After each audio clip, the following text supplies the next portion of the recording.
Bien, ahí estamos grabando, creo. Sí. Bien, buenos días. Saludos a todos, a todas, en este bonito día del día de hoy, en la quinta región. Y vamos a continuar con las sesiones de lógica y argumentación científica. Y bueno, les recuerdo lo que estábamos viendo. Y obviamente que si tienen preguntas respecto de lo visto hasta la última sesión, me la plantean para aclararla, porque vamos a partir desde esa base para ir avanzando, ¿ok? Bueno, hemos visto hasta ahora qué es el conocimiento, qué es el conocimiento científico, con ciertas propuestas que en general se tienden a compartir al menos en ciencias naturales y en parte de las ciencias sociales. Eh, y luego pasamos a tratar de comprender cómo se investiga, ¿ya? Y desde ese punto de vista, el tema de la investigación, en la sesión de ayer, ¿no es cierto?, para comprender cómo se genera el conocimiento, vimos que investigar no es simplemente observar el mundo, obviamente que con eso yo obtengo conocimiento, estamos claros, pero lo que se entiende por investigar es una actividad no es tan espontánea, una actividad intencionada, es decir, yo voy a responder preguntas concretas y por lo tanto cualquier observación, cualquier medición, cualquier experimento que yo haga está intencionado por una pregunta. Eso es muy, muy importante, ¿ya?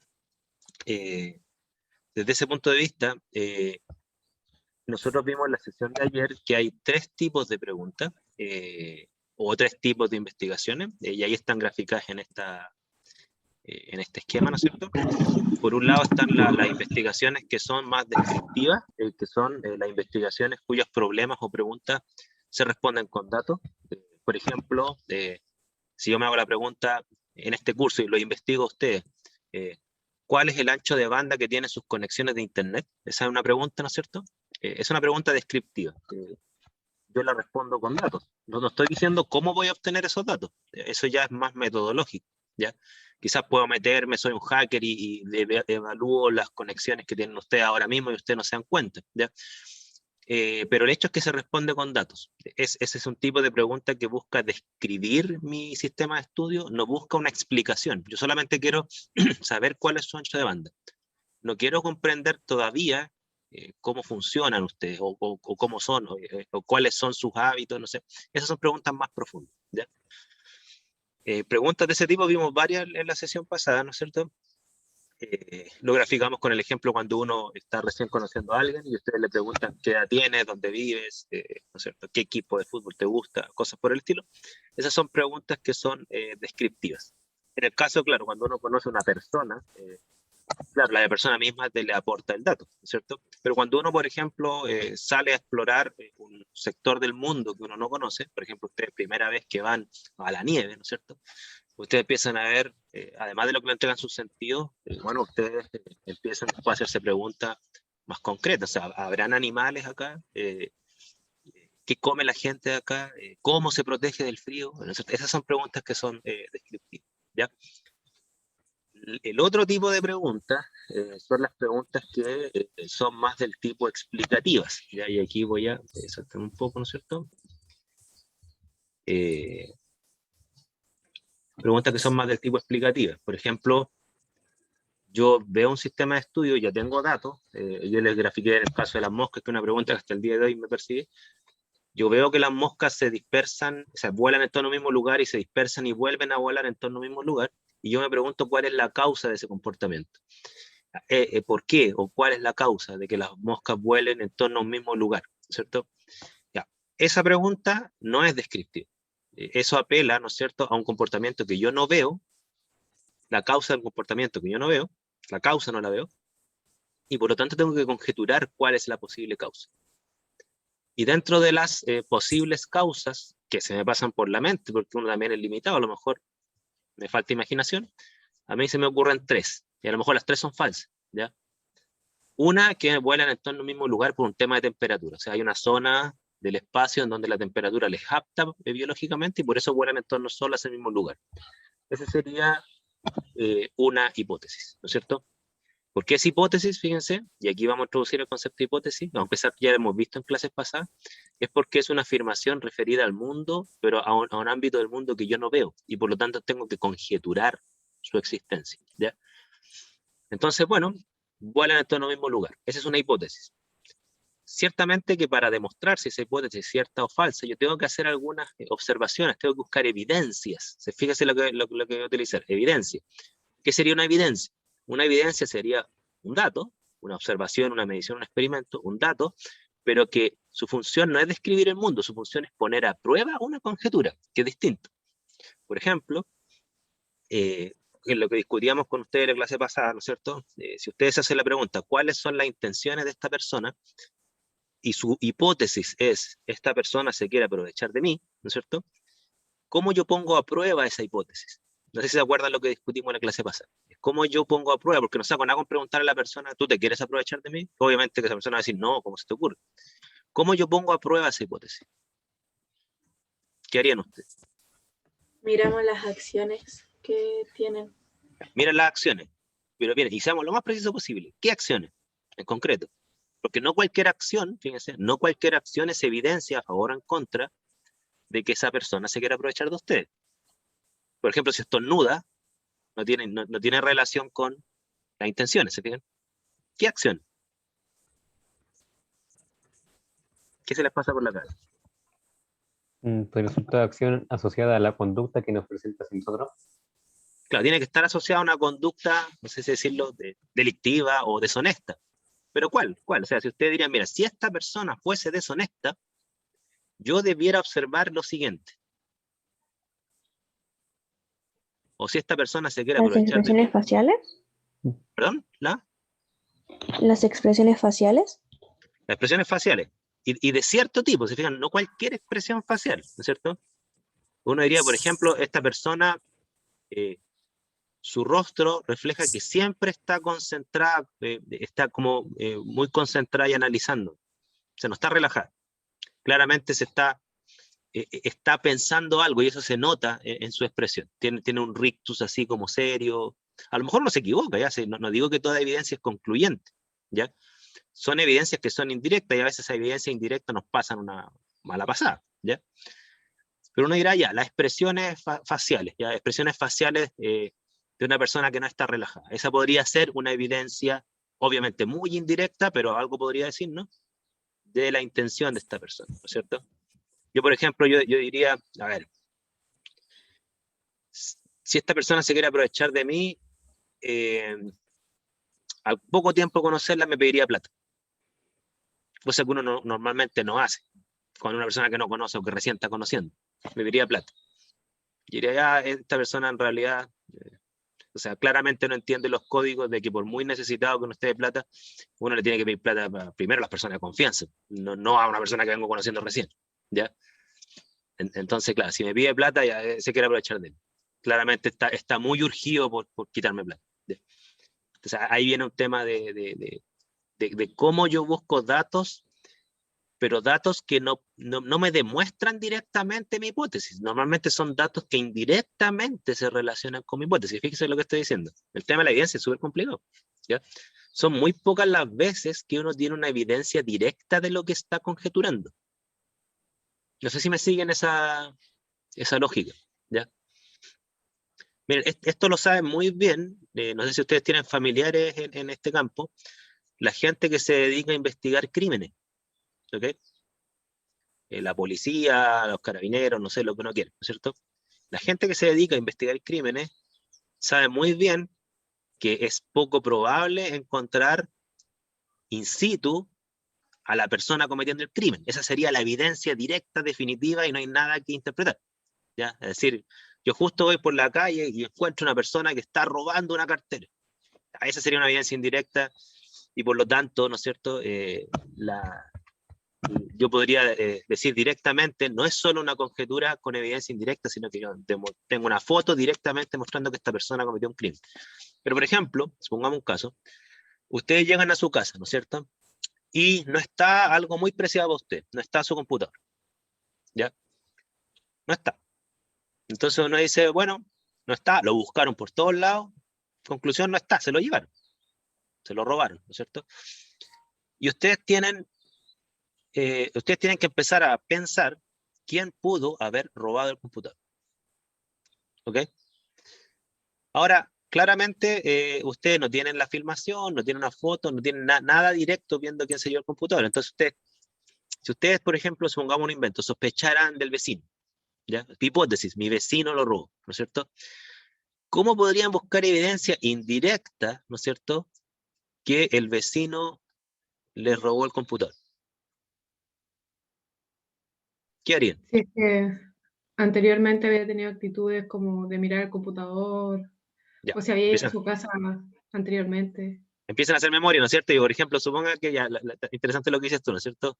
Supongan que justo el día de ayer invitaron al vecino a la casa y el vecino preguntaba, oye, qué lindo tu computadora, ¿qué marca es? ¿Cuánto vale? Les preguntó como 20 cosas al computador y después, por coincidencia, el computador desapareció el día siguiente. Entonces uno diría, sí, ahí tengo una evidencia que me dice que parece que la hipótesis que mi vecino me robó el computador podría ser cierta, ¿ya? No es concluyente, a lo mejor fue una mera casualidad, ¿ya? Pero de que hay que tenerlo en cuenta, hay que tenerlo en cuenta, ¿no es cierto? No para acusarlo, ciertamente, con esa pieza de evidencia es poco ético acusar a alguien, pero por lo menos uno ya dice, ya tengo un sospechoso fundado, ¿ok? ¿Qué otra evidencia? A ver.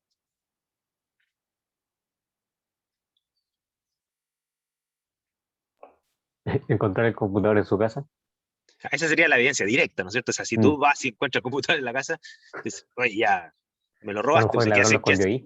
¿qué hace mi computador ahí? Ahora, claro, podría no haber sido el vecino, podría haber sido el hijo del vecino. y uno está acusando al vecino. O sea, una buena evidencia esa de que con esa evidencia tú concluyes que alguien de esa casa se lo robó, no necesariamente el vecino que tú estás acusando, ¿ya?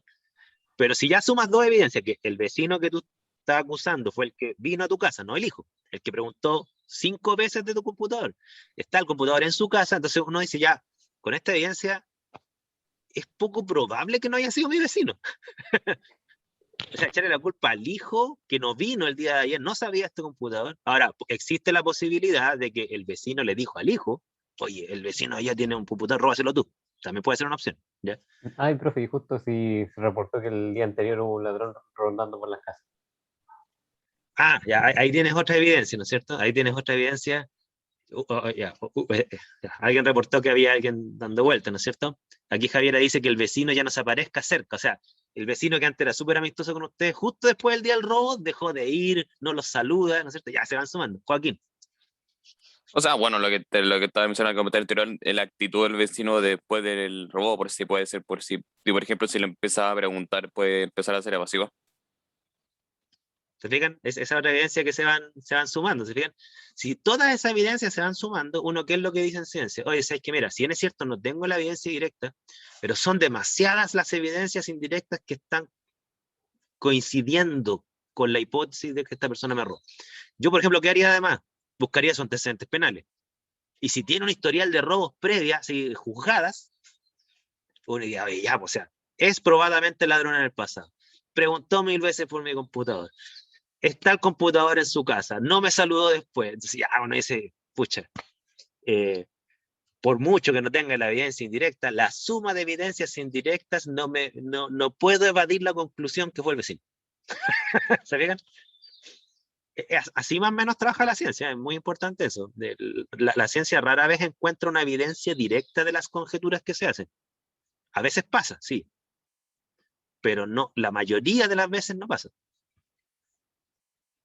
Ahora, lo que apunto yo que ese es un tipo de pregunta que es lo que se llama la pregunta de ciencia básica. Ya es la pregunta que busca saber cómo el mundo funciona.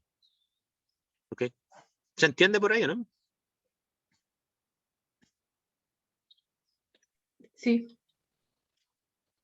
A ver, si me entendieron, escriban o digan, ¿no es cierto? ¿Qué pregunta de esta categoría se les pasa por la cabeza? En cualquier campo. En cualquier campo. ¿Qué pregunta se les pasa por la cabeza en cualquier campo? No voy a discutir si esa pregunta ya tiene respuesta o no, ¿ya? Me interesa saber qué pregunta tienen en la cabeza. Quizás, si ustedes ponen algunas preguntas ahí, podríamos, después, de hecho les voy a enseñar ahora, podríamos encontrar la respuesta a esa pregunta. Yo de las moscas la he buscado siempre, no la he encontrado. Les voy a enseñar dónde buscar si existe una investigación asociada a las preguntas que a ustedes les interesan. ¿Ya?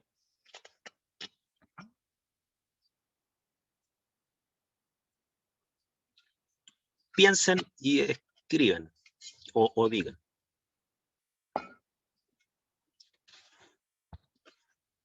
Mientras piensan, ¿no es cierto? Aquí están las otras dos hipótesis que se me pasan por la cabeza con el tema de las moscas. Opción número 2, que siguen la emanación de los residuos orgánicos de los alimentos, ¿no es cierto? Los gases que emiten. Y claro, como las moscas tienden a posarse sobre alimentos, quizás están siguiendo el olor, por así decirlo. O la opción número 3, que es un ritual de apareamiento, ¿no? Cualquiera de las tres podría ser, como podría ser ninguna. Y a lo mejor hay una cuarta hipótesis que no la he considerado y que a lo mejor es la correcta.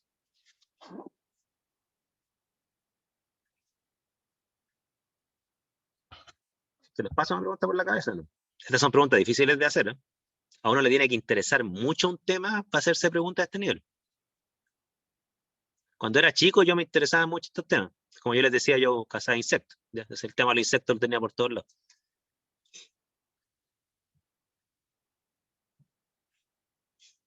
Se le ocurre una pregunta del tipo, ¿por qué pasa esto? ¿Cómo pasa esto? ¿Cuál es la causa de esto?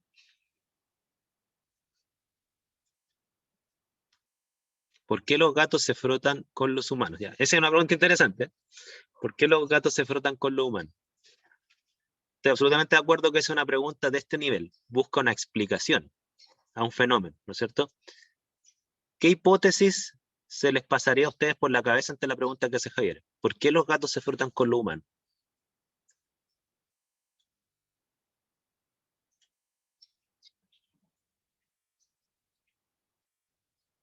¿Qué hipótesis pasan por su cabeza? ¿Qué podría ser? Ya, ok, aquí dice... Ya, qué bueno, que hay harta hipótesis, fíjense.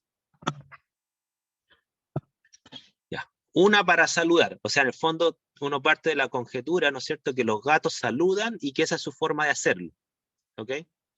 Uno después podría decir, ya, pongamos a prueba esa hipótesis. Habría que pensar cómo yo podría demostrar que efectivamente es un saludo, ¿ya?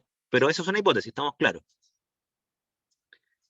Claro, como dice Joaquín, ojalá que la pregunta no se responda con un sí o con un no. Normalmente las preguntas que son de tipo explicativa, uno puede formular varias hipótesis. No es solamente un sí o no. Por ejemplo, si yo me hago la pregunta, a ver, ¿esta persona me quiere pegar? ¿Es sí o no? ¿Ya? Pero en el fondo la pregunta real es, ¿qué quiere hacerme esta persona? Una hipótesis es que me quiere pegar. La pregunta bien hecha es, ¿qué me quiere hacer esta persona? Hipótesis 1 me quiere pegar, hipótesis 2 me quiere robar, hipótesis 3 me quiere abrazar, hipótesis 4, ¿se fijan? Entonces ahí uno tiene que, cuando uno tiene una pregunta del tipo sí o no, hay que reformularse la pregunta. A ver, permíteme un segundo, que justo están tocando el timbre y solamente yo puedo responder. Permíteme un segundo.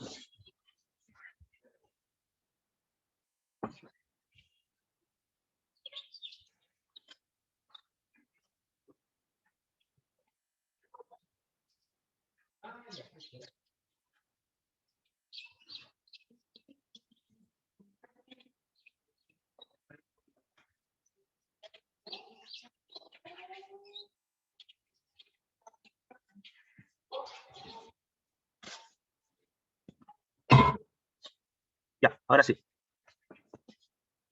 A ver, la otra hipótesis que ustedes se plantean acá es para dejar su huella. Ah, claro, Javiera se refiere quizás a la huella de como de olor. Podría ser, ¿no es cierto? Y aquí hay una pregunta que es bien interesante: ¿por qué los zorros no son igual de domesticables que los perros? Ya, el tema del olor te refería a Javiera, bien. Danaya dice que es para marcarte como de su propiedad. Bueno, pues a lo mejor los gatos piensan que uno es de ellos. Está interesante esa hipótesis. Es una hipótesis como psicológica, ¿eh? La psicología del gato. Impregnar olor, marcar el territorio. ¿Por qué el sol sale cada día? Mira, esa es una pregunta que históricamente influyó a muchísimas civilizaciones, ¿ya? Y habían miles de conjeturas al respecto, ¿ya? Nosotros ahora tenemos otra, ¿no es cierto? Que yo creo que probablemente es la correcta, ¿no es cierto? Que tiene que ver con fuerzas gravitacionales y movimientos traslacionales y las órbitas elípticas, etc.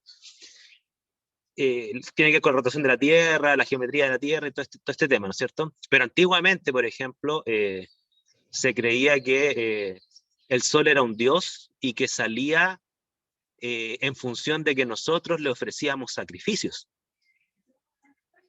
Y de hecho, tanto creían eso que cuando ocurrían eclipses, pensaban que era un castigo de Dios.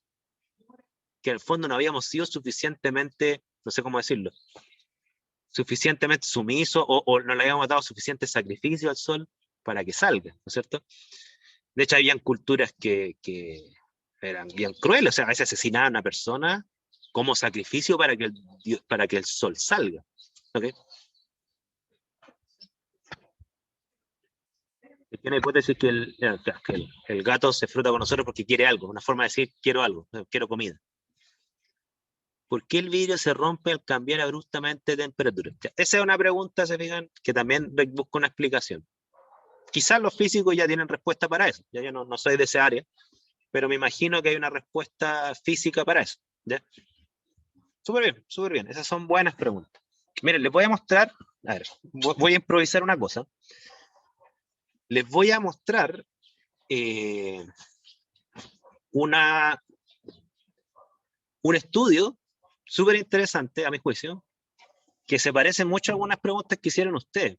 Y lo interesante de este estudio es que fue premio Nobel de Medicina. ¿Ya?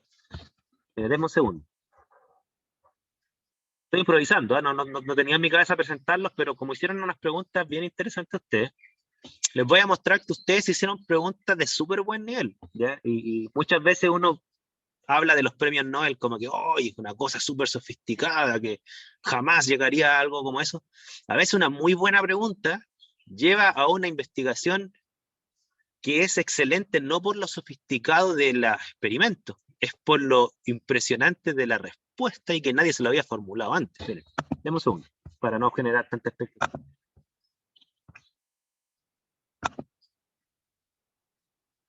Esta es una investigación de un premio Nobel de Medicina, pero en la época donde el premio Nobel de Medicina se daba junto con el premio Nobel de Entomología. Entonces también incluía el tema de los insectos. Fíjense. Deme un segundo.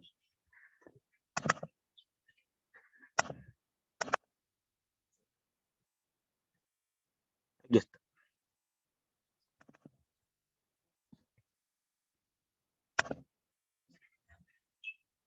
Ahora se lo voy a mostrar.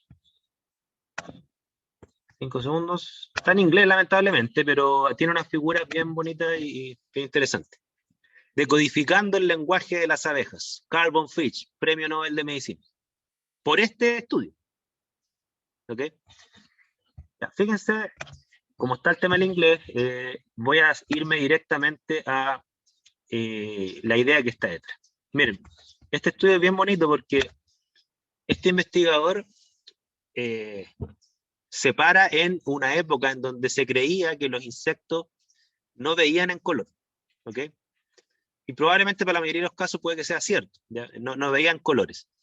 Pero pasaba una cosa muy extraña, que es que las abejas se paraban sobre flores de colores. Entonces, quedaba como la duda de, pucha, si los insectos no ven en colores, ¿por qué las abejas se posan mayoritariamente sobre flores de colores? ¿Okay? Y él en una parte se da cuenta que siempre que las abejas van a un lugar, en masa, ¿no es cierto? Siempre llega una primero. Y después llega el resto. Nunca llegan todas juntas al mismo tiempo. ¿Ok? Y en una parte, en este artículo, de hecho voy a mostrarle así como el experimento que hizo. Unas observaciones que hizo, ¿cierto? Él, ¿qué es lo que hace? Él está cerca de colmenas de abejas y él pone aquí un plato con comida, porque en una parte se le pasa por la cabeza que quizás las abejas, más que el color, es la comida. Van a buscar comida en el fondo, ¿ya? Y este investigador pone un plato con comida, y esa comida era literalmente agua con azúcar, ¿ya? En el fondo, para quitar el tema del color, ¿no es cierto? como variable, lo saca, ¿no es cierto? Y pone en un plato con comida. Y empieza a observar. Y se da cuenta que llega una abeja, se devuelve a la colmena y después llegan todos juntos. ¿Ok? Y siempre es el mismo patrón. Llega una abeja, se vuelve a la colmena y después llegan todas juntas. Y él dice, bueno, entonces, ¿por qué las abejas llegan en masa a un mismo lugar? No tiene que ver con el color, tiene que ver con el alimento. Pero ¿por qué llega una primero y después llegan todas después? ¿No es cierto? Este investigador dice, mira, mi hipótesis es que esa abeja que llega primero les comunica a las demás que hay alimento y por eso llegan después. Entonces, él dice, hay una especie de comunicación entre la abeja scout, que le llaman, quien le entrega información al resto de las abejas para decirle, allá hay alimento, vayan. ¿Ok? Ahora, esa hipótesis, este investigador la pone a prueba, ¿no es cierto? Pero la pone a prueba de una forma súper interesante. Empieza a seguir a la abeja scout, ¿no es cierto? Y la sigue a la colmena y empieza a ver que cuando llega la abeja scout a la colmena, siempre hace dos cosas. Una, en la figura que está acá, ¿no es cierto? Hace como un baile en redondela, empieza como a girar en círculo, ¿ya? Eso le llama el baile de círculo, ¿no es cierto? Y la otra es que empieza a agitar la cola, así como con zumbidos, ¿ok? Entonces siempre hace dos tipos de movimientos, círculo, zumbido, ¿ok? Entonces él dice, ahí está el lenguaje, Pero para tratar de poner a prueba que ese es el lenguaje que utiliza la abeja scout para comunicarle a las demás abejas dónde está, él empieza después a decir, ya, pero si ese fuese el lenguaje, tengo que decodificarlo. O sea, tengo que decir, ¿qué significa que gire en círculo? ¿Qué significa que haga el baile del zumbido? ¿Ok? Ahora, bueno, para hacerle la historia corta, ¿no es cierto? Este investigador, por ejemplo, muestra acá que, en este gráfico, muestra que mientras más lejos está la distancia del plato de comida, ¿ok? Mientras más lejos está la distancia del plato de comida, más dura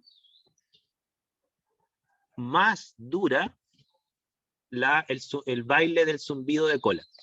Más dura en segundos.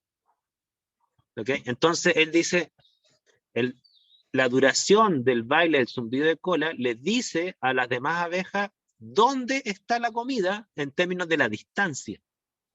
¿Me siguen un poco la idea? Y lo otro interesante es la siguiente, porque este autor dijo, ya, parece que develé cómo le dice a las abejas lo lejos que está la comida. Pero lo que todavía no logro develar es, pero ¿cómo sabe la abeja hacia dónde viajar? Porque si yo le digo a usted, la comida está a 3 kilómetros, pero ¿hacia dónde? ¿Hacia el norte, hacia el sur, hacia el este, hacia el oeste? ¿Cómo diablos la abeja además vuelan en la dirección correcta? No solamente en la distancia correcta, sino que en la dirección correcta. Y el autor sigue con las observaciones, este no es un estudio solo, lo hizo con más gente, pero el autor es dueño de todas las ideas, los otros eran como gente que lo ayudaba.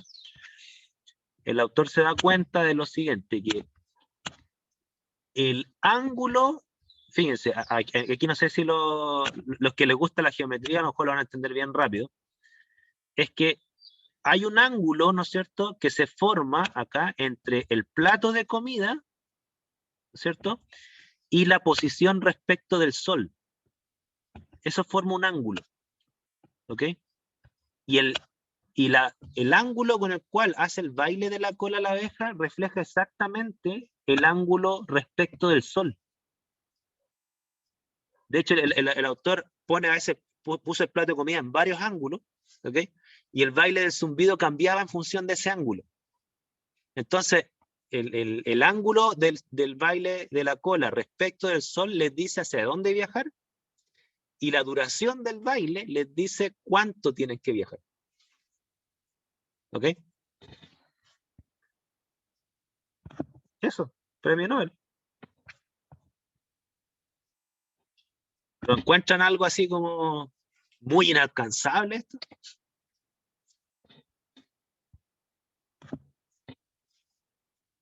El artículo se llamaba Decodificando el lenguaje de las abejas, pero en inglés. Les voy a mostrar ahora el título, ¿ya?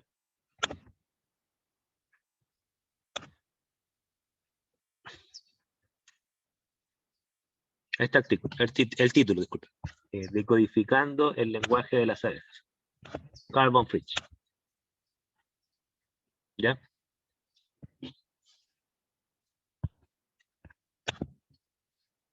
Ahora, este es un premio Nobel como de los años 70, ¿ya? Hoy en día los premios Nobel de medicina, no, tengo entendido, quizá me equivoco, no se mezclan con los de entomología, ¿ya? Pero en esa época sí. Y claro, la importancia que tiene la abeja en la naturaleza es enorme. Entonces, yo digo que cuando digo que es difícil, que es fácil de alcanzar una investigación como esta, me refiero en términos experimentales. Ya, o sea, no es un estudio que requiere miles de millones de dólares. No un estudio que requiere miles de millones de dólares. Lo que sí requiere, fíjense, una muy buena pregunta y buenas hipótesis. ¿Ya? Aquí me pone Scarlett que es cuático por cómo va derivando a hacer más preguntas de otras. Claro, o sea, primero surge la pregunta, ¿cómo se comunica? ¿Cómo devela la distancia? ¿Cómo devela la posición? La investigación científica tiene esa gracia, o sea, que tú te formulas una pregunta, te formulas hipótesis, la pones a prueba y surgen más preguntas. Y uno va profundizando cada vez más su sistema de estudio. Por eso yo les decía, no sé si se recuerdan, que cuando uno comienza conociendo algo, normalmente uno lo describe. ¿Qué comen? ¿Dónde se posan las abejas? ¿Cuántas llegan? Esas son preguntas como descriptivas. Después uno dice, ¿y por qué llegan una primero y otra después? ¿Se fijan? Ahí uno va conociendo más, ¿no es cierto? Después que uno dice, mira, llega primero otra después porque la scout la somete a prueba. ¿Y cómo entonces le entrega esa información? ¿Cómo le dice dónde viaja? Es un montón de preguntas. Igual que conocer a una persona. ¿Sí? Claro, en este caso las evidencias, Javiera, desde mi punto de vista, quizás estoy equivocado porque no es mi área, las evidencias tampoco son directas, porque directo sería que yo le ponga, no sé, unos chips en la cabeza a la abeja y la abeja me hable y diga, y yo traduzca al español, ¿no es cierto? Que le dicen, compañeros, compañeras, viajen 3 kilómetros para allá, 40 grados. Obviamente que esa no es la evidencia que obtuvo él, ¿no es cierto? Pero sí obtuvo muy buena evidencia en el sentido de que él vio que había una relación entre el ángulo del sol respecto de la comida, ¿no es cierto?, en cómo se movía en el baile de la cola, pero eso no lo hizo una vez, lo hizo varias veces, cambió de ángulo muchas veces para demostrar esa hipótesis, que no era una mera coincidencia. De hecho, fíjense, aquí está las distintas posiciones que tuvo el experimento, ¿no es cierto? Aquí está la colmena en el centro, ¿no es cierto? Y este autor no se quedó tranquilo con decir, mira, me coincidió el ángulo una vez, o sea, puso la comida al norte, al sur, al este, al oeste, a 20 grados, a 7 grados, a 40 grados, y daba siempre lo mismo, o sea, que el baile de la cola se orientaba respecto del sol y el alimento, ¿ya? Entonces la evidencia para mí es concluyente, no porque sea directa, es porque se repitió muchas veces el experimento en distintas condiciones y concluía siempre lo mismo, que esa hipótesis era correcta, ¿ya? Es como, es como el otro caso que yo les decía, o sea, ustedes no se quedaron tranquilos con que el vecino le hizo preguntas, no se quedaron tranquilos con que el vecino se vio caminando por fuera, fueron a los antecedentes penales, vieron el tema de la gestos, o sea, son muchas, uno busca la mayor cantidad de evidencia, fíjense lo que voy a decir, esto es una postura filosófica, para llegar a un punto en donde ya no puedo dudar que mi hipótesis es correcta, ya no puedo dudar más. Claro, aquí Scarlett dice, al hacerlo varias veces generaliza, sí, yo estoy de acuerdo contigo, generaliza, pero lo hace varias veces, no siempre con el mismo ángulo, lo hace varias veces con ángulos distintos. ¿Ya? Entonces, el más que generalizar, de que no, por ejemplo, generalizar sería que siempre viajan a 40 grados, ¿ya? Pero él dice, no, pero quiero ver si es que además se orientan al cambiar el ángulo. Y sí, se orientan, ¿ya? Entonces, es una generalización, estoy de acuerdo contigo, pero un poquito más compleja que repetir el mismo experimento varias veces, ¿ya? No repitió el mismo experimento varias veces, repitió varios experimentos con ángulos distintos varias veces. Entonces, es un poquito más riguroso, creo yo, ¿ya? Sí, profe, me refería de que era como más, no sé, el enfoque del experimento era el mismo, pero no, obviamente lo hacía con distintos ángulos. Claro. Y por eso como que dije generalizar refiriéndome a que siempre va a pasar eso, o sea, por eso como que es concluyente. Eso Sí, es sí. lo que... Es que eso es lo importante. O sea, normalmente la gente de ciencia, ¿qué es lo que hace? Hace la mayor cantidad de pruebas posibles para concluir que una hipótesis es cierta o falsa, en el fondo. Pero recalco la palabra posible, porque a veces uno hace todo lo posible, concluye que esto es cierto o falso, o a veces uno concluye que no puede concluir. A veces pasa eso. Concluyo que con todos los experimentos que hice, en realidad todavía tengo dudas. Y a veces pasa eso con los papers, pues no hay nada que hacer. ¿Ya? Aquí Javier me hace una pregunta filosófica. ¿Es posible no dudar más? Ya me te voy a responder, Javiera, con una frase que quizás no te va a dejar del todo tranquila, pero uno dice, en ciencia uno dice, yo hago la mayor cantidad o busco la mayor cantidad y calidad de evidencia posible para concluir, y fíjate lo que voy a utilizar, más allá de cualquier duda razonable, porque hay dudas que no son razonables. ¿Ya? Porque les pongo un caso, mira, volvamos al tema de la hipótesis de que el vecino le robó el computador. Supongan que toda esta evidencia que nosotros estamos hablando, de que el vecino se pone nervioso, lo dejó de saludar, se vio rondando, tenía el computador en la casa, todo eso se dio ticket verde, ¿no es cierto? Pero alguien podría decir, pero ¿sabes qué? Tú estás descartando una hipótesis que también cuadra con todo esto, que en realidad hay otro vecino de más allá que le tiene mal a tu vecino y fue a buscar tu computador, lo puso en la casa de tu vecino, al cual tú estás inculpando, para que tú te lleves mal con él. En el fondo hay una tercera persona que confabuló para hacerte creer a ti que tu vecino era el ladrón. Ahora uno podría decir, ¿pero es razonable esa duda? Puede ser razonable o no, va a depender si efectivamente existe un tercer vecino, o un segundo vecino, disculpen, si existe un segundo vecino que tiene todo este historial de venganza y de obsesión psicológica con la gente, que es narcisista, que no sé, mil cosas. Pero si me dices que hay un tercer vecino y no me dices quién es su nombre, lo estás inventando en tu cabeza, es que eso es una teoría conspirativa. ¿Ya? Este es comer, las dudas razonables son las que no cumplen, y disculpe si alguno de ustedes pertenecen a esta línea, yo tengo uno de mis mejores amigos de esta línea, entre paréntesis, si alguno de ustedes es terraplanista, los terraplanistas fallan en ese punto, porque las dudas que tienen respecto de las evidencias de que la Tierra es esférica son dudas que no son razonables. ¿Ok? Porque uno dice, oye, pero mira, los barcos desaparecen en el horizonte. La sombra que proyecta la Tierra sobre la Luna no es una línea, es eso, tiene una curva. Hay fotografías de la NASA, de SpaceX, de la Agencia Espacial India, China, japonesa. En este momento, en la estación espacial está transmitiendo en vivo la forma de la Tierra. ¿Y qué es lo que dicen ellos? No, yo dudo de eso. ¿Por qué? Porque es una configuración que nos quieren engañar. Este es el nuevo orden mundial. Esta es una imagen hecha por computador. Dudan sobre la base de afirmaciones de que nos quieren engañar, de que todo esto es un engaño computacional, que están confabuladas todas las agencias espaciales del mundo para hacernos creer que la Tierra es plana, por una razón que desconozco. ¿Ya? O sea, todas esas afirmaciones que fomentan una duda son afirmaciones que ellos mismos nunca han demostrado.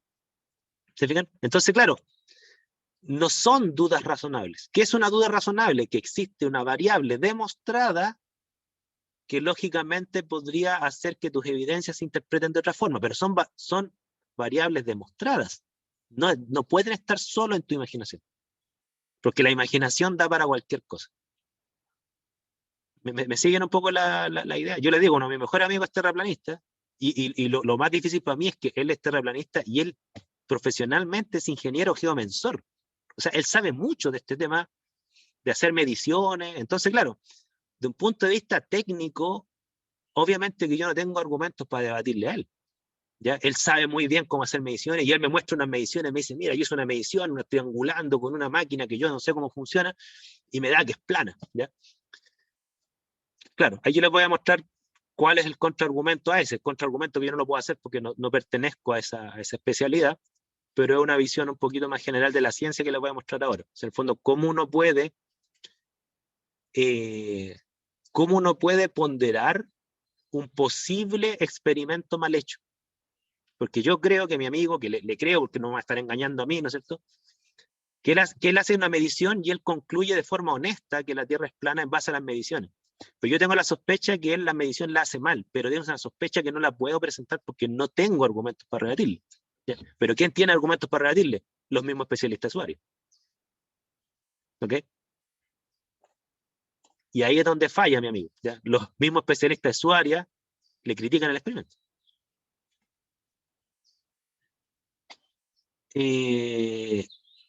Entonces, claro, la pregunta es: ¿posible no dudar más? Si es que tú entiendes por duda un límite de la duda, que es la duda razonable. Sí, en ciencia a veces llega un punto en donde ya no podemos dudar más, razonablemente. Y de forma no razonable, sí, uno puede dudar de cualquier cosa. ¿Ya? Pero de forma razonable uno puede dudar hasta cierto punto. ¿Ya? Creo yo, esa es mi opinión. Ustedes pueden estar en desacuerdo, obviamente. Aquí Scarlett dice: no creo, porque los seres humanos nos caracterizamos por la curiosidad, la cual nos da la supervivencia. Claro, esto es muy importante. Cuando digo que hay un punto en donde uno ya no puede dudar más de forma razonable, yo no digo que la discusión se acaba ahí. Puede ser que en el futuro emerja nueva información que nos vuelve a hacer resurgir la duda. O sea, en ciencia nada es definitivo. O sea, puede ser que con la evidencia que tenemos ahora nosotros concluimos A y no dudamos más. Y surge una nueva evidencia que nos hace surgir una duda razonable de lo que creíamos que era cierto. ¿Ok? Entonces la ciencia es un cuerpo abierto. Y les voy a mostrar ahora por qué. Porque no es un capricho. Aquí Javiera me dice: profe, ¿la verdad puede ser 100% verdad o no? O depende de la creencia de cada uno. Le pregunto porque la evidencia es que no son directas. Ya, Javiera, diste en el clavo. Ya diste en el clavo de la gran pregunta de la sesión de hoy. ¿Ya? En el fondo, ¿cómo podemos concluir en ciencia? Y si esa conclusión es verdadera o no. Esas son dos preguntas que vamos a ver ahora. Así que no te la voy a responder así ahora, pero quizás en 20, 30 minutos más, algo te puedo aportar. Algo. ¿Ya? Permíteme un segundo.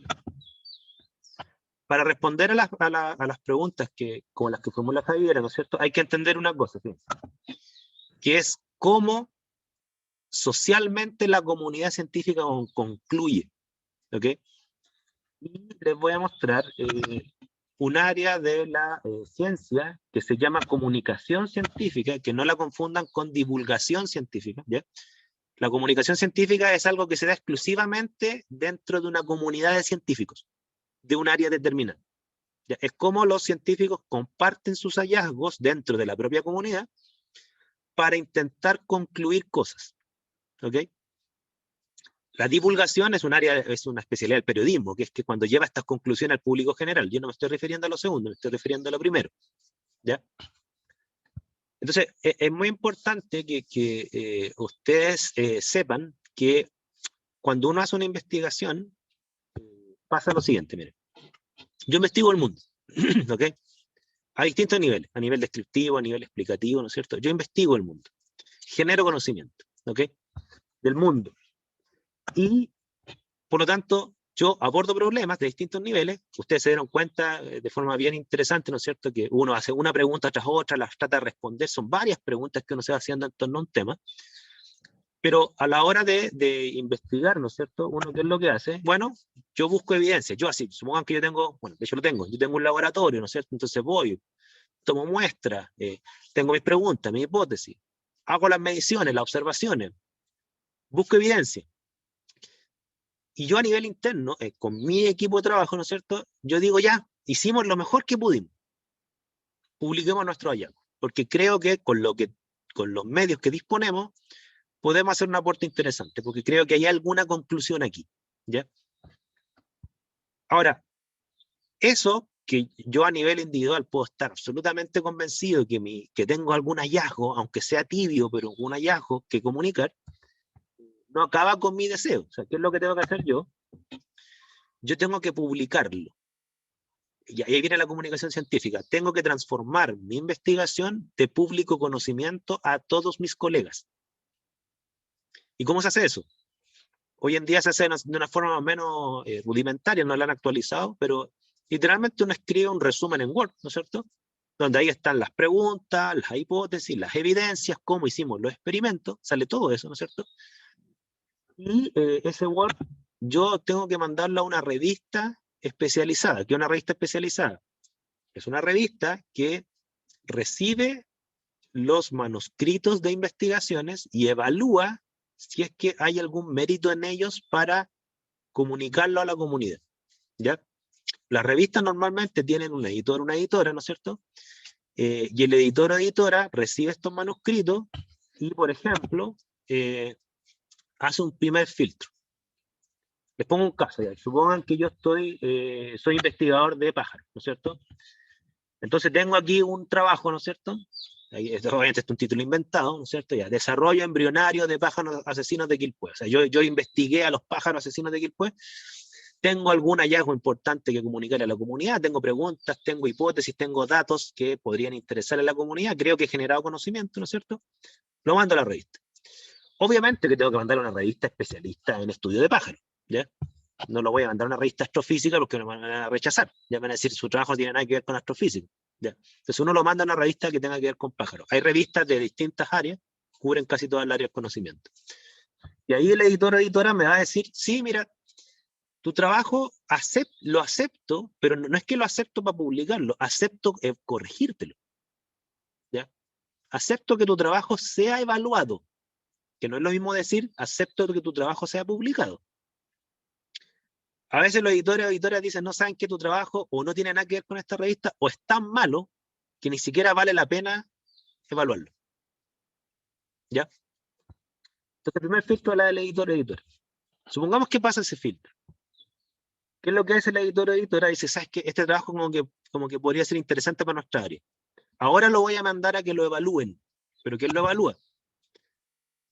Otras personas de ciencia, de esa misma área. Por eso se llama comunicación científica. Si yo hago un estudio de pájaro y el editor de la revista de pájaro lo considera interesante, lo va a mandar a especialistas en pájaros de distintas partes del mundo para que lo evalúen.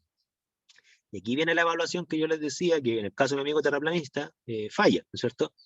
¿Por qué lo mandan a otros especialistas del área? Porque solo los otros especialistas del área van a poder decir cosas como, este experimento está bien o mal hecho. ¿Ok?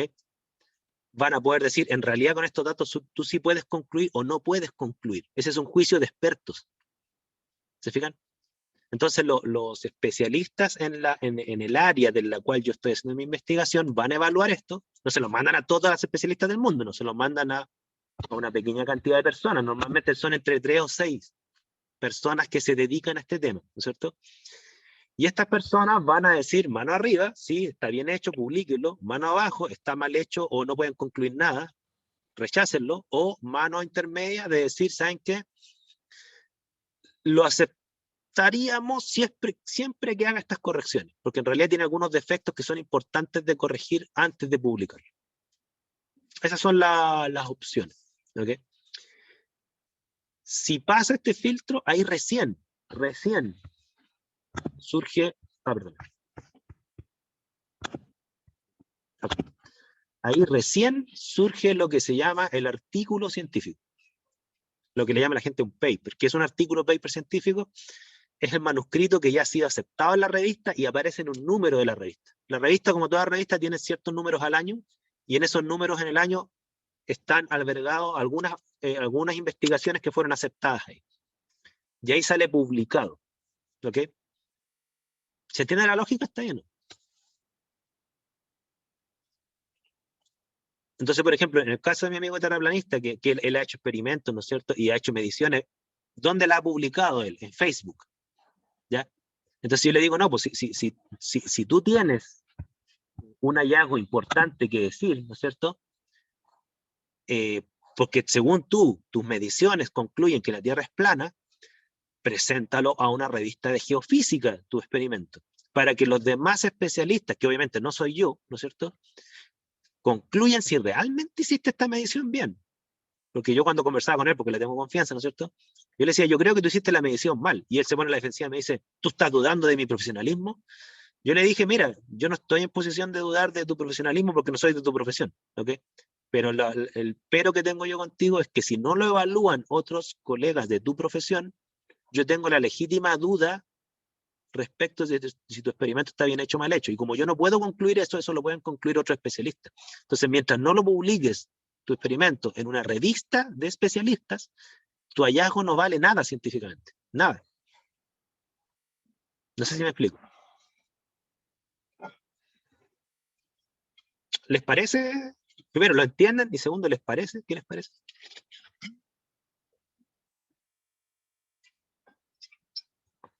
Les voy a mostrar dónde están estas investigaciones, ¿ya? En ciencia se entiende que el conocimiento es científico en la medida en que pasa por este proceso.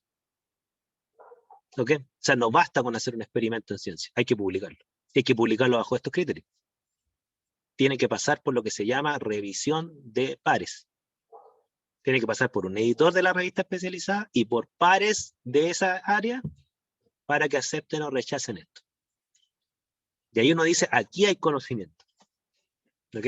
Entonces, claro, ahí estamos hablando que tenemos controles que hacen, y ahí quizás vamos a tocar el tema de la verdad, que disminuye, fíjese, es una opinión mía, ustedes dirán si están de acuerdo o no, disminuye la probabilidad de equivocarse. No digo que lo vuelva infalible. De hecho, han habido casos de trabajos científicos que han pasado por todo este proceso y después se demuestra que son un fraude. ¿Ya? Entonces, como todo el control de calidad, porque este es un proceso de control de calidad, no es perfecto, pero es mejor que esté a que no esté, porque disminuye las chances de equivocarse. ¿Ok? Así nos evitamos que alguna persona nos engañe con una jerga técnica. No sé si ustedes se han enfrentado o han visto debates, ¿no es cierto?, de personas que tienen credenciales en algo, son expertos en algo, y a la hora de confrontar un punto de vista, el argumento en el cual caen es decir, ¿y tú qué sabes de este tema? Yo sé, tú no sabes, cállate, ¿no es cierto? Claro, es el argumento de autoridad, que una falacia, entre paréntesis. Pero en ciencia uno estamos claros de esto, ¿no es cierto?, de que hay personas que saben más que otras. Entonces, ¿quiénes son las únicas personas de enjuiciar un trabajo de una persona que sabe mucho? Otras personas que saben tanto como esta persona.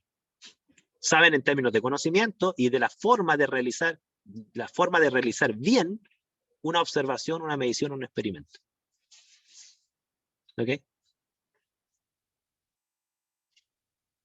Dudas, consultas, comentarios. Joaquín me pregunta, ¿qué sucedería con las personas que son pioneras en algún descubrimiento? ¿No habría nadie tan capacitado como él como para evaluar su investigación con rigurosidad?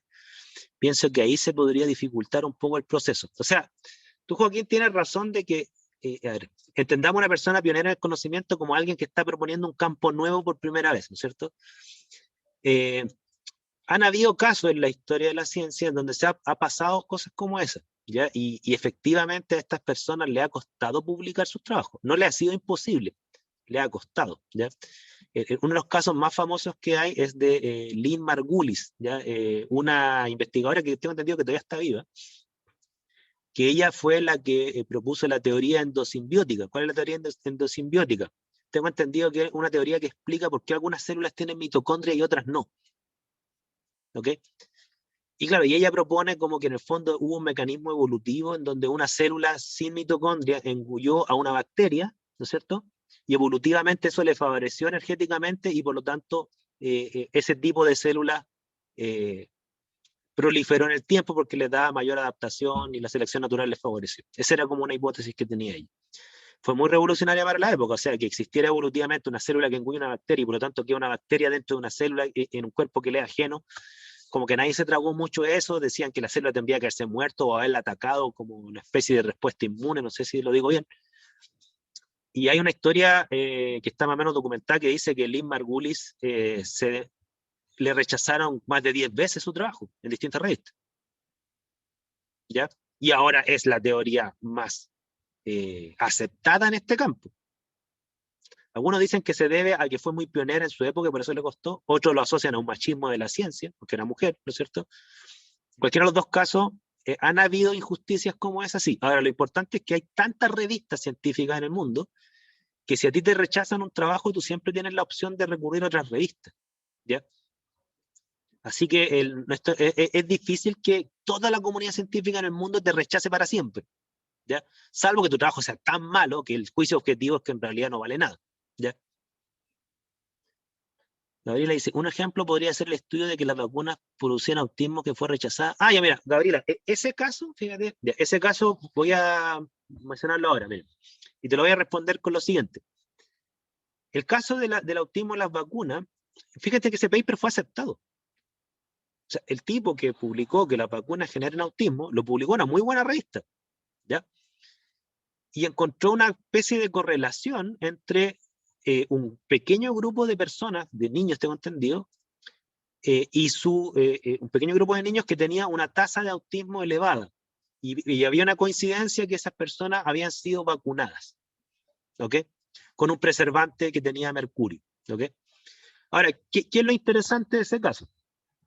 Es que en ciencia, cuando uno publica algo, tampoco se acaba ahí el proceso de control de calidad. ¿Qué pasó en el caso de esta persona, ¿no es cierto? Publicó esto. Ahora, como fue algo muy pionero, ¿no es cierto? Uno dice, oye, pero primera vez que alguien establece una relación entre mercurio y las vacunas, ¿no es cierto? ¿Qué es lo que hace el resto de la comunidad? Dice, oye, salió un artículo publicado, o sea, pasó la revisión de pares, y mira, concluye esto. ¿Y qué es lo que hace el resto de la comunidad? Dice, oye, ¿sabes qué? Voy a ver si es que este hallazgo es replicable, por ejemplo, a los niños de mi país. ¿Ya? Es replicable en mi ciudad. Entonces empiezan a buscar más evidencias para ver si es que ese hallazgo fue una mera casualidad o es un patrón mundial. ¿Ok? Y el problema que tengo entendido que pasó con este trabajo es que otros autores que intentaron buscar las mismas correlaciones no las encontraron. ¿Ok? No las encontraban. Entonces empezaron a decir, oye, aquí hay algo raro. O sea, si esta persona dice que tiene una correlación bien importante, ¿no es cierto? Y pasó la revisión de pares. Si esto fuese cierto, debiésemos todos encontrar más o menos lo mismo en otras partes del mundo. Pues, y se sumaron papers que decían, ¿saben qué? Yo hice lo mismo y no encontré esto. No pasa nada. Y esto es lo que trato de graficar acá. O sea, a veces los papers que siguen a un hallazgo, ¿no es cierto?, apoyan la conclusión, o a veces hay papers que vienen después que rechazan la conclusión del paper inicial. Entonces, a nivel de la comunidad científica, normalmente uno nos dice que existe una conclusión de un tema con un solo trabajo. La conclusión en ciencia se entiende que es cuando varios artículos publicados convergen en la misma conclusión. Y eso no pasó con el caso de las vacunas y el autismo. ¿Ok? Ese fue un hallazgo que solamente esta persona y muy pocos trabajos en el mundo decían que encontraban algo similar. La gran mayoría de los trabajos no encontró eso. Claro, el caso de esta persona además decantó con un tema legal. Empezaron a investigar a esta persona porque se generó la sospecha fundada de que quizás su estudio fue un fraude. ¿Y qué es lo que pasa en ciencia? Fíjense. En ciencia hay una cuestión que se llama conflicto de interés, que es que como nosotros necesitamos plata para investigar, alguien nos tiene que financiar, el Estado o empresas privadas, ¿ya? Si uno tiene un financiamiento de una empresa privada, uno tiene que declararlo en el artículo, porque podría representar un conflicto de interés. Por ejemplo, si yo hago un estudio de los preservantes de las vacunas y concluyo que un preservante determinado genera autismo, ¿no es cierto?, pero mi estudio fue financiado por una empresa que produce preservantes de vacunas, claramente hay un conflicto de interés. Y yo tengo que declararlo, yo tengo que decir, este trabajo fue financiado por esta empresa, declaro mi conflicto de interés. De forma que le digo a la comunidad, por favor, yo lo estoy declarando, investíguenme con mucho detalle, porque obviamente, como tengo un conflicto de interés, soy peligroso. O sea, yo podría estar comprado por la empresa para concluir cosas que no son ciertas, de forma de derribar la competencia, que ese preservante es malo, para que compren el mío. ¿Se fijan? Eso se llama conflicto de interés. Bueno, esta persona que concluyó que las vacunas generan autismo, el timerosal particularmente, que era un preservante de vacuna, tenía un conflicto de interés. No sé si trabajaba él o lo financió una empresa que vendía preservantes de vacunas distinto al que está investigando, no lo declaró, entonces esta persona se le acusó de fraude por eso. O sea, en el fondo concluyó algo que nadie pudo replicar, además ocultó un conflicto de interés y eso tiene connotaciones legales. Esta persona fue presa, tengo entendido. ¿Ok? Esto de que hay empresas que compran a científicos para concluir cosas que favorecen a su negocio, eso está archirreportado en varios casos. ¿Ok? El caso más famoso es la industria tabacalera, que financió por décadas en el pasado estudios a favor del cigarro, para que concluyan que el cigarro hace bien. Claro, como el resto de la comunidad científica no concluía lo mismo, ¿ok? Se demostró después que estas personas tenían conflicto de interés. Y se demostró que había un fraude científico. Si los científicos no somos ángeles de Dios, también se les compra a los que son deshonestos. ¿Ya? Por eso, la verdadera conclusión científica, y esto es muy importante, y ahí tiene que ver con el tema de la pregunta de la verdad y todo este cuento, la verdadera conclusión científica no está en un paper. Esa es mi opinión. ¿Ya? Está en lo que se llama review. ¿Qué es un review? Un review es un estudio que se hace en donde yo tomo todos los artículos que se han publicado respecto a un tema y veo si es que todos los artículos, o la gran mayoría de estos, convergen en torno a una conclusión o no. Porque una industria puede comprar a un científico, a 2, a 3, bueno, puede comprar a todo el mundo. ¿Ya? Entonces, claro, si yo estoy investigando los efectos del cigarro sobre la salud, ¿no es cierto? Y supongamos que las tabacaleras compraron al 20% de los científicos del mundo para que concluyan que el cigarro hace bien, bueno, el 80% dice que hace mal. ¿Se fijan? Entonces, el review va a haber reflejado eso.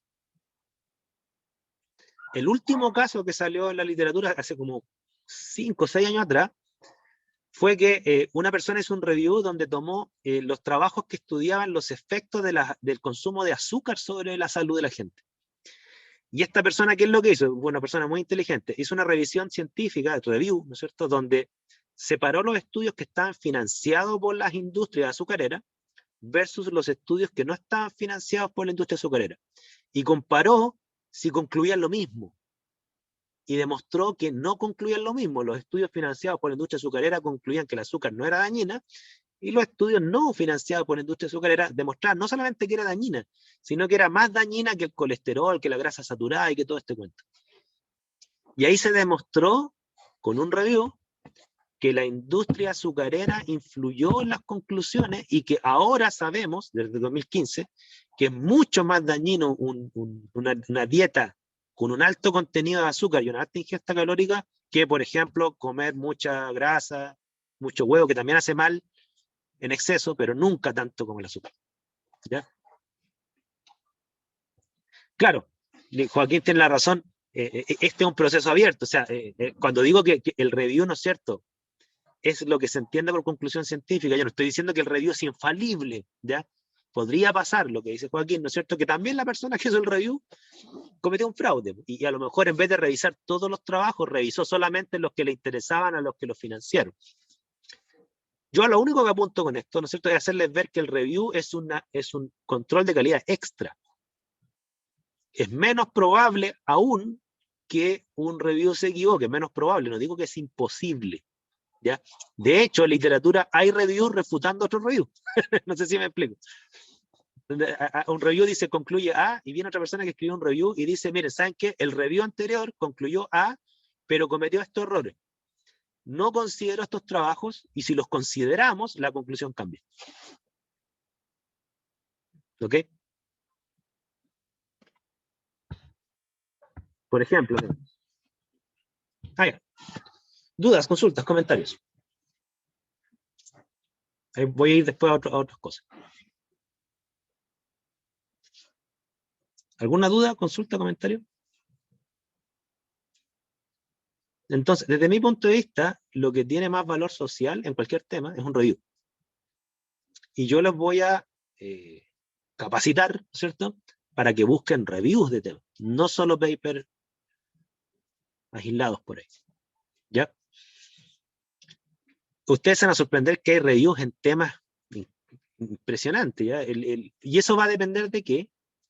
¿De qué preguntas ustedes quieren responder? ¿Estamos? Esto es lo que se llama comunicación científica. ¿Ok? Ahora, ¿dónde están estos estudios? Ya, no están en Google. O sea, con Google ustedes podrían llegar a estos estudios, pero el problema está que Google, ustedes podrían llegar a estos estudios como podrían llegar a cualquier información basura que no pasó por este proceso y ustedes no lo van a poder saber diferenciar. ¿Ya? El Google académico un poquito mejor. El Google Scholar, ¿ya? Es un poco mejor. ¿Desde qué punto de vista? De que al menos lo que está en Google Scholar, no todo, pero sí la mayoría de lo que está publicado ahí, pasó por este proceso. Cielo, sí, es una base de datos latinoamericana que publica trabajos con revisión de pares. Cielo sí es una buena base de datos. ¿Ya? Yo les voy a escribir aquí algunas bases de datos. Bueno, se los voy a mostrar por acá, pero Redalic forma parte de Cielo, tengo entendido, Martín. Ya, o sea, Cielo es una base de datos que alberga Redalic, tengo entendido. ¿Ok? Miren, desde mi punto de vista, para mi área, la mejor base de datos de las cuales ustedes pueden acceder desde su casa, porque hay bases de datos que lamentablemente son profesionales y se pueden acceder solamente desde las universidades, ¿ya? O sea, las bases de datos que les voy a dar ahora no son las mejores, pero sí son buenas y mucho mejor que buscar en Google solamente, ¿ya? Pero repito, no son las mejores. Hay un tema aquí social que lamentablemente las bases de datos científicas profesionales son pagadas y las pagan las universidades y los gobiernos.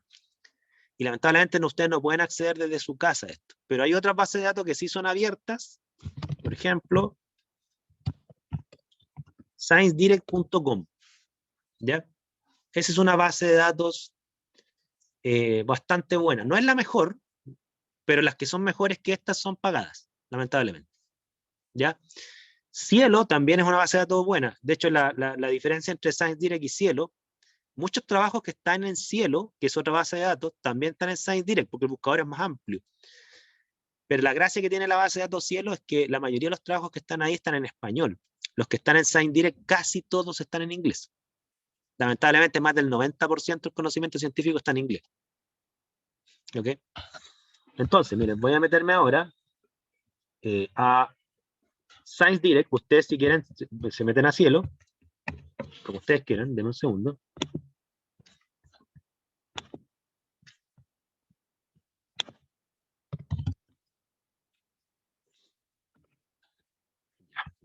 Voy a proyectar acá. ¿Están viendo ahí la página de ScienceDirect? Sí. Ya. Sí, profe.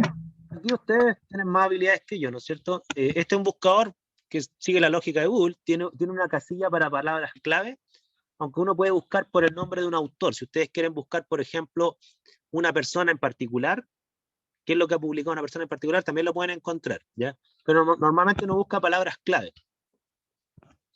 ¿Qué temas le interesa? A ver. Pero antes de buscar, fíjense, no busquen cualquier palabra. Quiero que...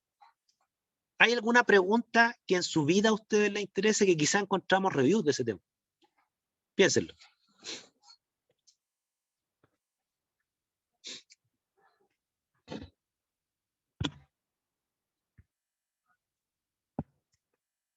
Miren. Este mensaje que mandé se lo mandé solo a Javier. Sciencedirect.com, lo voy a escribir acá. Ahí sí, este es sciencedirect.com. Ya, el tema de los gatos, ya. Busquemos, por ejemplo, comportamiento de gatos. ¿Ya? Creo que se escribe así, cat behavior. ¿Ya? Voy a escribirlo acá. Y veamos qué es lo que hay. No voy a buscar mamíferos en general, voy a buscar gatos porque a algunos de ustedes se le pasó la pregunta de por qué los gatos se frotan con las personas, ¿no es cierto? Entonces, voy a poner aquí cat behavior, creo que así se escribe en inglés, ¿no es cierto? Cat behavior, y siempre pongan la palabra review. ¿Ya? Veamos si hay algo, a lo mejor no encontramos nada, a lo mejor encontramos algo. ¿Ya? ¿Ya? Se fijan que aquí empiezan a aparecer trabajos. ¿Ya? Y trabajos de nivel de review. Por ejemplo, un review del comportamiento de gatos en relación con riesgos de enfermedad y opciones de gestión.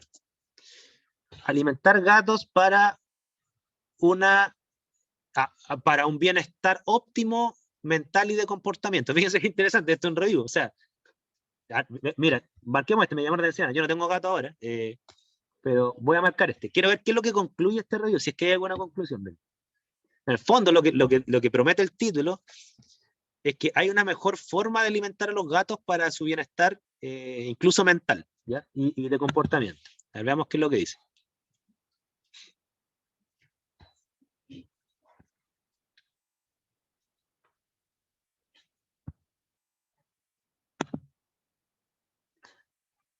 Aquí está el trabajo, fíjense. Espérense. Aquí obviamente hay un tema de la barrera idiomática, ¿no es cierto? Entonces, pero ustedes tienen habilidades para transformar esto con el Google Translator, no sé si es que, si es que tienen problemas con el inglés. Ya, miren lo que dice, porque un review es un estudio bien grande, pero la mayoría de los reviews vienen siempre con un cuadrito como ese que está ahí, donde vienen los principales hallazgos, de forma que ustedes no tienen que leerse todo el trabajo para entender las conclusiones. Y claro, a veces le llaman a esto key points, o algunos le llaman abstract, que es como el resumen de los hallazgos. Entonces, con leerse ese pequeño cuadro, uno ya más o menos sabe qué es lo importante que se ha concluido respecto a este tema. Aquí dice, ya, por ejemplo, miren, la alimentación libre es necesaria, junto con otros factores, ¿no es cierto?, en el desarrollo de la obesidad. O sea, en el fondo, darle toda la comida al gato que quiera es uno de los factores que más influye que el gato se ponga obeso. Así lo entiendo yo, hay que leer los detalles. O sea, no le pongan así un plato, si entiendo bien esto, ¿no es cierto?, a lo mejor lo malinterpreto, un plato con comida para que coman todo lo que quieran todo el día. ¿Ya? Parece que hay que darle porciones a cierta hora, así como controlada, no libre. ¿Ya? A ver.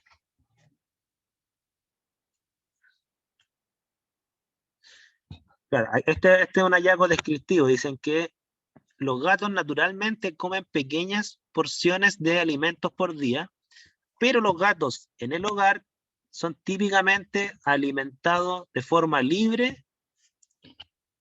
Esas son como, como tienden a criar los gatos, que coman todo lo que quieran, o les dan 2 comidas al día. ¿Ya? Y claro, el hallazgo posterior dice que lo peor es darle comida libre, en el fondo, para la obesidad. ¿Ok?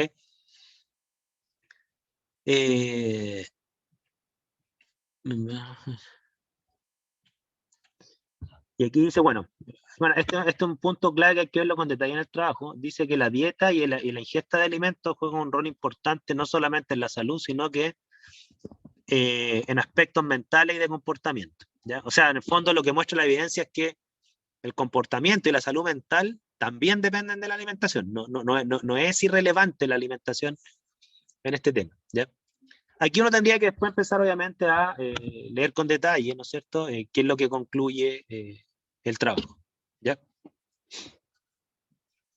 Pero se fijan que ahí uno va encontrando trabajos. Yo les voy a contar un caso. Fíjense que hace como 8, 7 años atrás, el gobierno de Chile impulsó una campaña que probablemente las estudiantes que están acá a lo mejor vivieron ese inicio de campaña, que es la campaña de vacunación por el virus del papiloma humano. Es una vacuna, el virus del papiloma humano, para los que no lo saben, es un virus que es causal de casi el 70-80% del cáncer cervicuterino, que es el segundo cáncer más frecuente en mujeres, después del cáncer de mama. ¿Ok?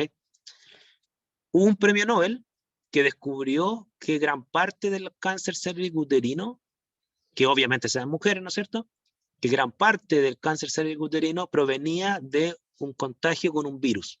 Y eso fue un premio Nobel, el hallazgo ese. ¿Ok? Y desarrollaron, al igual que desarrollaron la vacuna para el virus de la COVID, ¿no es cierto?, desarrollaron la vacuna para prevenir el cáncer cervicuterino asociado al virus del papiloma humano, que era el virus, una cepa de virus, ¿no es cierto?, que decanta en cáncer cérvico-uterino. ¿Ya? Ese hallazgo de premio Nobel fue varios años atrás, después desarrollaron la vacuna, y dado que este cáncer, como les mencioné, es tan frecuente en mujeres, es como el cáncer de próstata en hombres, casi, ¿no es cierto? Bueno, desarrollaron una vacuna que previene, bien aplicada, ¿no es cierto?, casi el 99% del desarrollo de tumores asociados a ese virus. Y para que ustedes se hagan una idea, este virus del papiloma humano es un virus sumamente extendido en la humanidad. ¿Ok? De hecho, algunos dicen que está casi en el 80% de los seres humanos. ¿Ok?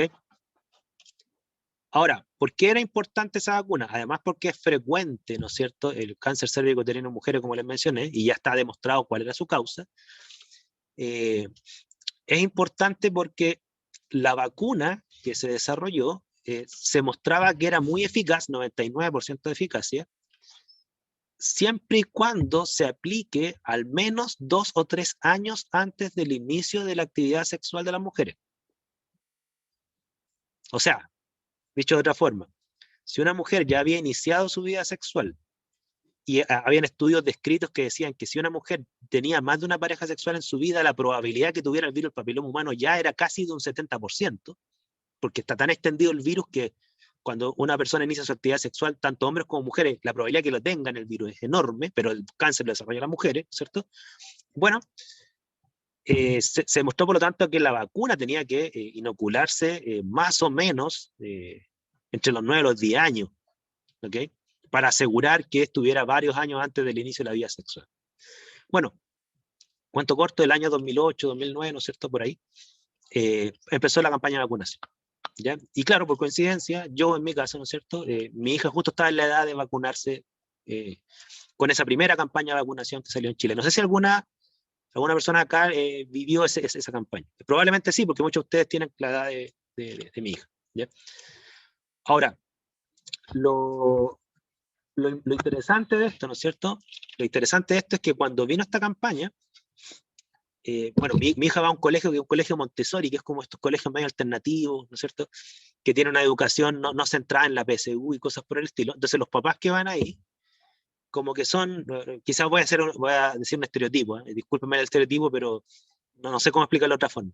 Son como papás medio hippies, ya medio alternativos, como que les gustan las cosas alternativas, la alimentación orgánica, vegetarianos, muchos de ellos, las cosas por el estilo. Son papás alternativos, ¿ya? Yo no soy tan alternativo que digamos, pero me llamó la atención que nos convocaron a una reunión para explicarnos a los padres, ¿no es cierto? Yo en esa época yo iba a las reuniones de mi hija, para explicarnos a los padres que venía la campaña de vacunación. El curso de mi hija, que era chiquitito, ¿no es cierto?, habían como 9 niñas, ningún papá iba a vacunar a su hija. Ninguno. Yo era el único, ¿ya? Y yo empecé a preguntar por qué le tenían miedo a la vacuna. ¿Y qué es lo que me decían los padres? Me decían, mira, yo escuché un caso en Colombia de una niña que se la vacunaron y le dio un paro cardíaco y se murió, ¿ya? Yo escuché otro caso de no sé en qué otras niñas en Perú que le dio epilepsia. Entonces eran puras así como testimonios terribles, terribles. Y como la vacuna era por primera vez que se aplicaba en Chile, yo me asusté. Entonces yo dije, oye, yo tengo una hija, mi hija única, ¿no es cierto? ¿Qué es lo que hice yo? Imagínense. ¿Qué hice?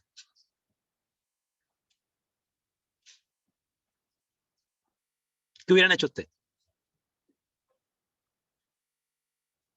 Investigué, investigué. ¿Dónde? En review. Y encontré reviews. De hecho, habían 4 reviews en la época, publicados. 4 reviews. Investigué 2 tipos de reviews. Eficacia de la vacuna, para ver si realmente funcionaba para prevenir el cáncer cérvico-uterino, y otro review es efectos secundarios de la vacuna. Eficacia 99% si se aplicaban 2 dosis antes de al menos 2 años antes del inicio de la vida sexual. Listo. Para mí estaba clara la eficacia. El miedo era los efectos secundarios. Busqué efectos secundarios. Side Effects Review VPH Vaccine. Si quieren pueden buscarlo ahora mismo. Pueden buscarlo si tienen dudas, ¿ya? Bueno, Lo que encontré es que los efectos secundarios que habían reportados en más de 600.000 mujeres vacunadas de distintos países, Australia, Alemania, Singapur, África, etcétera, no iban más allá de fiebre, dolores de cabeza y algunas reacciones alérgicas que no eran mortales. O sea, no era muy distinto a los efectos de una penicilina realmente. ¿Ya? Y el único caso reportado donde efectivamente una persona después de vacunarse murió, ¿ok? Le hicieron la autopsia y encontraron que tenía una enfermedad cardíaca congénita. O sea, en el fondo esta persona murió y la vacuna fue una coincidencia. Tenía una enfermedad cardíaca previa. ¿Ok? Bueno, yo con esos datos, obviamente que sin declarar que la ciencia es perfecta, ojo, yo no estoy diciendo que por el hecho que esté en un review entonces hay cero riesgo. No estoy diciendo eso.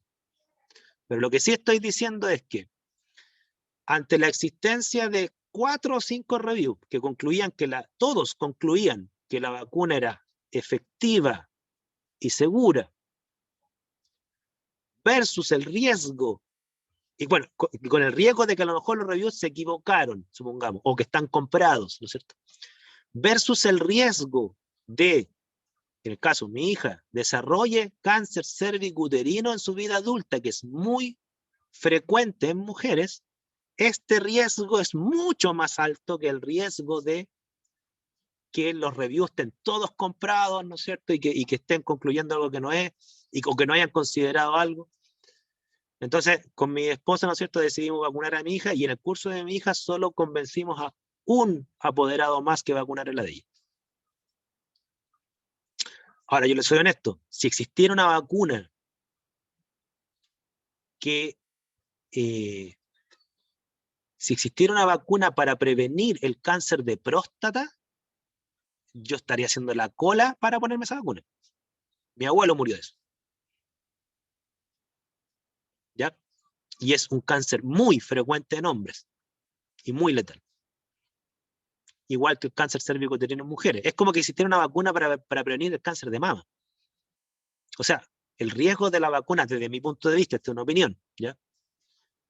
El riesgo de cáncer de mama es tan grande que el riesgo de vacunarse para prevenir el cáncer de mama tendría que ser muchísimo mayor que el riesgo de morir de eso, para yo recomendarle a alguien, no te vacunes. Esto es un tema de riesgo, ¿ya? ¿Qué es más riesgoso, vacunarse o no vacunarse? Ambas cosas son riesgosas. Pero si yo les digo que el riesgo de vacunarte es 1 en 10 millones de personas mueren, versus el riesgo de no vacunarte, que es 1 en 300 personas mueren, ¿qué eligen? Porque tienen que elegir. No pueden quedarse en un punto intermedio. ¿Ok? Ese es el problema. Mi opinión. Entonces, estos bases de datos sirven mucho para opinar informadamente y tomar buenas decisiones. ¿Ok? Ahora, intentando responder al tema de la verdad, ¿no es cierto?, que el que me planteaba, no recuerdo quién, Javiera, ¿no es cierto?, que él dice, profe, ¿la verdad puede ser 100% verdad o no? Ya mira, yo, Javiera, te voy a plantear mi opinión, y obviamente que la vamos a profundizar en las próximas sesiones. Generalmente, un grupo de científicos que tenemos esta visión respecto a la ciencia, que tiene un nombre, se llama cientificismo, ¿no es cierto?, es una postura filosófica, planteamos lo siguiente, decimos que en ciencia rara vez tú puedes afirmar que algo es una verdad absoluta, entendamos 100% verdad, y por lo tanto nunca va a cambiar eso, ¿ok? Pero lo que sí afirmamos es que dados estos controles, los controles experimentales de la propia investigación, los controles de editores, los controles de pares, más los controles tipo review, ¿no es cierto?, más la declaración de intereses que uno tiene que hacer y la posibilidad de meter a un científico a la cárcel en el caso que no los declare, si los trabajos concluyen algo en un amplio margen de porcentaje, concluyen que la vacuna hace bien, y estos son investigadores de distintas partes del mundo, la mayoría de nosotros ni nos conocemos, y concluimos lo mismo, la probabilidad de que esa conclusión sea falsa es baja. Eso es lo único que nosotros defendemos. La probabilidad de que eso sea falso es bajo. No digo que es 0, digo que es bajo. ¿Ok? Entonces, desde mi punto de vista, la ciencia no te entrega verdades absolutas, pero sí te entrega verdades aproximadas. ¿Ya? O sea, más o menos las cosas son así en la realidad. Más o menos. ¿Nos podemos equivocar? Sí. Pero si nos equivocamos, el mismo proceso científico va a hacer que corrijamos esos errores. Porque este review que está acá no es definitivo. Podría venir alguien después y decir, no, sabes que este review está malo. Hay nuevas evidencias que lo refutan, o este review lo hicieron mal. O sea, es un sistema abierto y por lo tanto perfectible. ¿Ya? Entonces, claro, cuando los científicos decimos, confían en las vacunas, ¿no es cierto? Se los decimos no porque tengamos certeza 100% de que las vacunas son seguras y eficientes, pero dada la gran cantidad de estudios que hay hoy en día, la probabilidad de que eso sea falso es súper, súper baja. Por lo tanto, es más riesgoso no vacunarse que vacunarte. ¿Ya? No digo que hay 0 riesgo de vacunarte, pero si tú cuantificas los riesgos, yo creo que es mucho más riesgoso no vacunarse. Para el papiloma humano, para el COVID, para la polio, para el sarampión, para todo lo que estoy diciendo. ¿Ya? Ahora, por supuesto, ustedes me podrán decir, oye, pero yo conocí un caso de una persona que se vacunó y quedó con un problema de movilidad. ¿Ya? Por supuesto, yo no estoy diciendo que esto es perfecto, pero siempre ese caso puede ser, número uno, que efectivamente dentro de los pocos riesgos que hay afecta un porcentaje muy minoritario de la población, probable, ¿cierto? Como ese caso puede ser una mera casualidad, y a lo mejor esa persona desarrolló sus problemas después de vacunarse, pero si no se hubiese vacunado lo hubiese desarrollado igual, porque tenía otro problema. ¿Ok? Entonces eso hay que ponderarlo muy bien, ¿ya? Eso se llama el escepticismo científico, ¿ya? Aquí leo lo que dice Scarlett. La aprobación de la comunidad científica aprueba la conclusión para estar al límite de la verdad, pero igual tiene su probabilidad de ser errónea, aunque ésta sea baja, hay más probabilidad de ser verdad que errada. Eso es, lo sintetizaste muy bien, Scarlett, la postura que tenemos varios que trabajamos en ciencia, que se llama cientificismo. ¿Qué significa cientificismo? No es pregonar que las ciencias son verdad absoluta, pero lo que sí es pregonar que la ciencia es lo mejor de nuestro conocimiento del mundo. No es perfecto, pero es lo mejor. Es lo menos probable que tú te equivoques por todos estos controles que estamos hablando. ¿Ya? Fíjense que Richard Dawkins, un gran divulgador de la ciencia, que todavía está vivo, él tenía una frase muy buena, que culminaba con una grosería que no voy a decir, pero cuando a él le cuestionaban esto, oye, pero la ciencia no es perfecta, la ciencia se equivoca, ¿no es cierto? Y él respondió una frase bien buena, a pesar que era muy arrogante, yo reconozco que era muy arrogante. Él decía, mira, podemos discutir muchas cosas si la ciencia es perfecta, imperfecta, pero piensa lo siguiente. Cuando tú le pusiste ciencia al transporte, las naves volaron. Cuando tú le pusiste ciencia a la medicina, erradicaste pandemia. ¿Ok? Cuando tú le pusiste ciencia a los materiales, esto hicieron cosas que nunca antes habían hecho. ¿Ok? En todo ámbito donde la ciencia se ha involucrado, ese ámbito ha, bueno, no sé si lo decía con estas palabras, pero en el fondo ese ámbito ha funcionado mejor que antes. O sea, la ciencia no inventó la medicina, pero cuando la medicina abrazó el conocimiento científico, hizo cosas que nunca había hecho.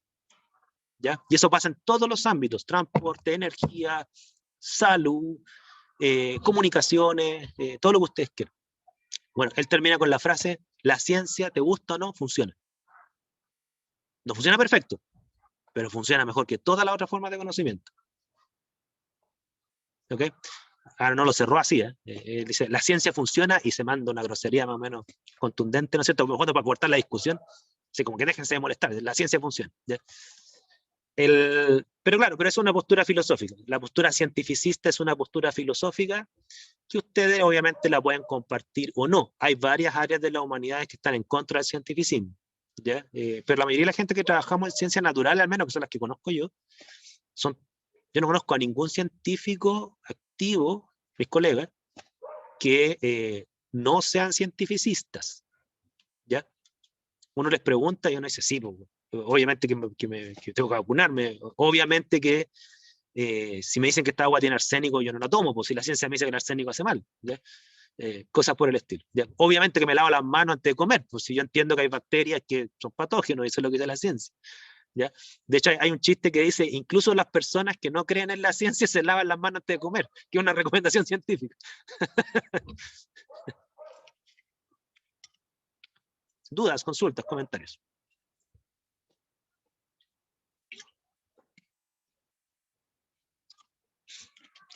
Bien, la próxima sesión vamos a trabajar estas bases de datos con distintos temas que a ustedes les interesen, porque parte del trabajo intermedio que vamos a hacer es un ensayo respecto a un tema.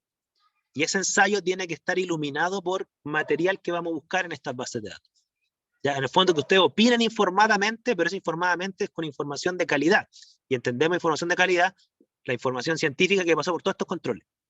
Ya, no es lo mismo opinar basado en un video de YouTube, basado en lo que hizo un periodista, basado en la opinión de una persona solamente, que opinar basado en estudios, sobre todo a nivel de review. Este segundo tipo de opinión tiene una información de mucho mejor calidad, ¿ya? Y vamos a ver si es que sus opiniones respecto a temas cambian o no a la luz de lo que encuentran acá, porque les anticipo esto, muchas veces uno encuentra cosas que derriban creencias. ¿Ok? Ustedes creen A y un review les dice ese A es falso. Vamos a ver cómo ustedes gestionan eso psicológicamente. No a todas las personas les gusta que les digan que lo que creen es falso. Piénsenlo, ¿ya? Quedamos hasta acá, obviamente salvo que tengan alguna consulta, por mi parte quedamos hasta acá. ¿Dudas, consultas? Ya. No sé si Javiera te respondí este tema de la verdad. Esa respuesta no a todos les gusta. Mucha gente quiere escuchar, no, la ciencia es verdad. Confía en ella, no te va a pasar nada. El ego, exactamente. Bien, cuídense, sobre todo del COVID, porque hay una nueva variante circulando. Es más o menos lo que pensaba Javier. Bien. Hay una nueva variante circulando, así dice la ciencia, que es más contagiosa que la anterior, así que cuídense más que nunca, porque ustedes, si es que no están vacunados ahora, muy pronto los van a vacunar. Entonces, si es momento de tener cuidado de no contagiarse, es ahora, queda tan poquito, para que ustedes se puedan vacunar para disminuir sus chances de que vayan a parar la UCI, así que cuídense más que nunca, ¿ya? Yo me acabo de vacunar mi segunda dosis ayer. Que estén bien, saludos. Chao, Chao, profe, cuídense. cuídate. Profe, gracias. Ya bien. Chao, profe, que esté bien. Chao, profe. Chao. Chao, profe, muchas gracias.